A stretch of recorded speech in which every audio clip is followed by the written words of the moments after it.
अब नेक्स्ट क्या है? ओके, थर्ड पार्ट, इसी क्वेश्चन का थर्ड पार्ट है, if A is a subset of B and B is a subset of C then A is a subset of C. तो चलो मैंने एक सेट ले लिया ए, चलो मैंने ले लिया 1 बी। अब क्योंकि ए बी का सबसेट है तो मैं 1 तो लूंगा ही, उसके साथ एक और एलिमेंट ले लूंगा सी, सॉरी 2। अब जो सी सेट है, बोला जा रहा है सी सेट जो है ना वो बी को कंटेन कर रहा है, तो बी के सारे एलिमेंट्स भी सी में आएंगे। तो बी के सारे एलिमेंट्स मैंने पहले सी में लिख दिए और कुछ एक्स्ट्रा एलिमेंट्स भी लिख दिए खुद से, सपोज 3। तो मुझे बताना है क्या ए सी का सबसेट होगा? तो ए तो ये है, तो क्या ये सबसेट है सी का? तो बिल्कुल सी का सबसेट है। अब देखो 1 जो है ना वो एलिमेंट नहीं होगा सी का, 1 जो है वो सबसेट होगा सी का। तो सबसेट और सॉरी क्या बोलेंगे, एलिमेंट और सबसेट वाले नोटेशन में कंफ्यूज नहीं होना है। सबसेट तो होगा, बिल्कुल होगा सबसेट, एलिमेंट नहीं होगा। ठीक है, एलिमेंट क्या होगा? एलिमेंट सी का 1 होगा, 2 होगा, 3 होगा। सबसेट क्या होगा? इसके एलिमेंट्स का जो एक सेट बना लें हम, अलग अलग एलिमेंट्स का कॉम्बिनेशन लेकर जब हम सेट बना लें तो उनको बोलते हैं सबसेट्स। ठीक है, तो अगर ऐसे देखा जाए तो ये जो एग्जाम्पल है ये तो इस चीज़ को ट्रू बता रहा है। अगर मैंने ए को 1 मान लिया, बी को 1 2 मान लिया और सी को 1 2 3 मान लिया, तो 1 मतलब ए जो है ए सेट वो सी का सबसेट तो प्रूव हो गया, यहाँ से तो ट्रू आ रहा है एक एग्जाम्पल से। तो क्या कोई दूसरा एग्जाम्पल लेने पे ये गलत आएगा? तो कोई छोटा छोटा एग्जाम्पल से तो नहीं हो रहा है, तो तुम एक काम करना, 2 3 और एग्जाम्पल लेकर के ट्राई करना। ठीक है, अगर नहीं हो पाए तो फिर प्रूफ करने की कोशिश करना। ठीक है, तो मैं बता दे रहा हूँ ये जो स्टेटमेंट है ना बिल्कुल ट्रू स्टेटमेंट है, और मैं इसका प्रूफ बता देता हूँ डायरेक्टली।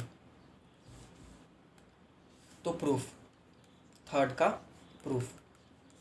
अब प्रूफ कैसे करेंगे? हमें ये बताना है या फिर हमें ये प्रूफ करना है कि ए सी का सबसेट होगा। तो ए सी का सबसेट तो तभी होगा जब ए के सारे एलिमेंट्स सी के भी एलिमेंट्स हो जाएं। तो मैंने मान लिया लेट एक्स बिलोंग्स टू ए, कोई भी एक आर्बिट्ररी एलिमेंट ले लिया मैंने एक्स जो ए का एलिमेंट है, जो ए से बिलोंग करता है, ऐसा बोल लो। नाउ अगर एक्स ए पे बिलोंग करता है, ए से बिलोंग करता है या फिर ए का एलिमेंट है, तो यहाँ पर दिया हुआ है the given condition is A is an subset of B. तो इसका मतलब तो ये होगा कि x is an element of b भी होगा, क्योंकि a b का सबसेट है, since a is a subset of b। तो a के सारे एलिमेंट्स b के भी एलिमेंट्स होंगे। ठीक है, अब this will imply x will be N element of c। क्यों?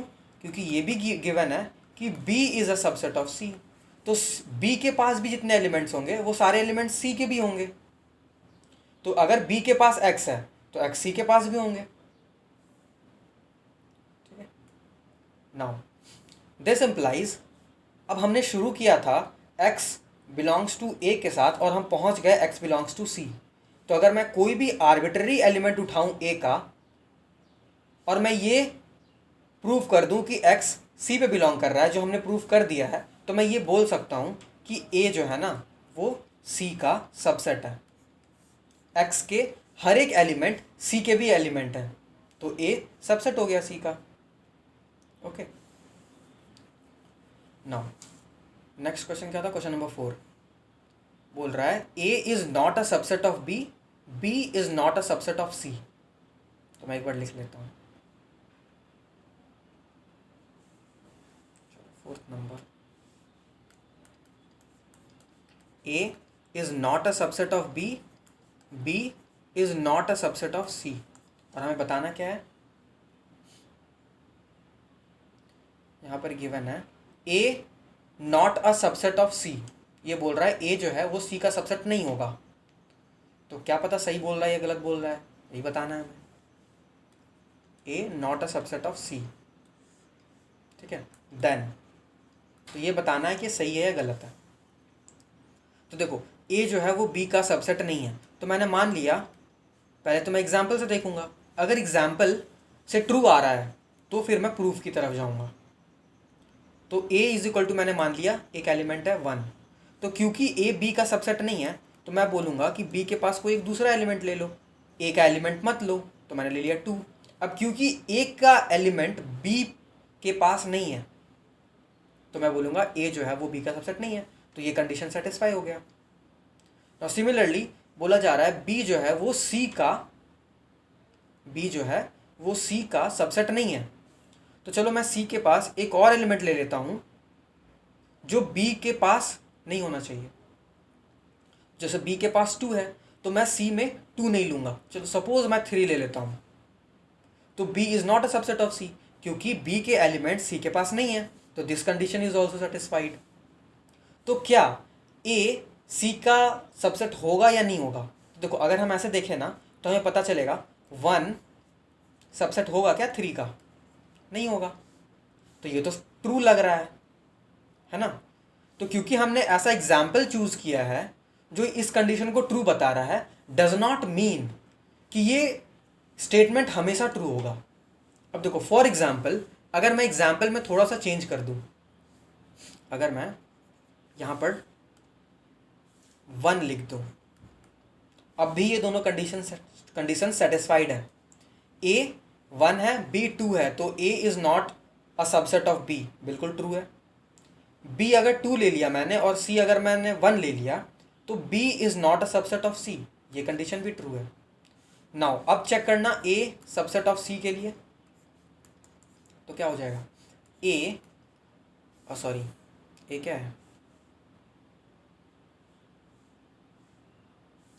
ए तो मेरे पास 1 है ना, तो 1 is a subset of C is equal to 1। Every set is a subset of itself, ये हमने थ्योरी में पढ़ा था, ठीक है। तो ये तो ट्रू हो जाएगा,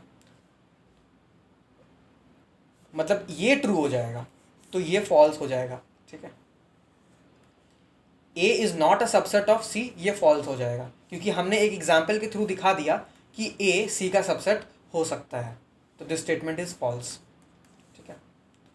तो लिख लेते हैं, ऊपर वाला क्या था? ऊपर वाला ट्रू था, ये ट्रू था, इसको हमने प्रूव किया था, so this is true, third number, and fourth number is again false.